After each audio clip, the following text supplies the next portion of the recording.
Ce soir, on attaque une nouvelle saison de The Voice Kids. Et pour cette saison 2023, grand bouleversement dans les fauteuils rouges. Cette année, on accueille des nouveaux coachs. La Bretagne, ça vous gagne. Donc Nolwenn vient nous rejoindre. Auteure, compositrice et interprète, Nolwenn Leroy est aussi actrice. Après 8 albums à succès, des disques de diamant et des milliers de ventes, l'une des plus grandes voix de la chanson française rejoint ce soir le fauteuil de coach. Alors après avoir déjà été coach surprise, je suis tellement excitée à l'idée de me retrouver dans le fauteuil en tant que coach titulaire. Mais en plus, face à des enfants, je sais que ça va être intense.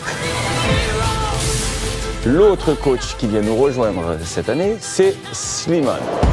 Artiste incontournable depuis sa victoire dans The Voice en 2016. Sa voix puissante et émouvante et ses qualités d'auteur-compositeur l'ont porté au sommet. Il a écrit pour les plus grands, Jennifer, Amel Ben, Christophe Willem ou encore pour son coach Florent Pagny. Une carrière ponctuée de récompenses de prestige, une collaboration avec Vita synonyme de millions d'albums vendus. The Voice, ça a vraiment bouleversé ma vie. Et ce serait la cerise sur le gâteau de gagner une saison en tant que coach ici. Slimane est aussi l'un des plus gros vendeurs de l'histoire de The Voice dans le monde avec Kenji Girac.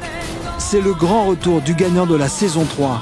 Avec 5 millions de ventes à l'international, Kenji est lui aussi l'une des figures emblématiques de la chanson française. Et 3e saison de The Voice Kids, 0 victoire. On va faire bouger les choses. En tout cas, on y croit cette année. 4e coach, et pas des moindres, Patrick Curie, 8e saison de The Voice Kids. Patrick, c'est le grand patron de The Voice Kids, le taulier. Présent depuis la saison 2, il est le recordman des victoires. Le chanteur en millions d'albums vendus investit le fauteuil rouge une fois de plus. J'ai 4 trophées à mon actif, dont les 2 dernières saisons. Donc c'est sûr que ça peut faire grincer des dents.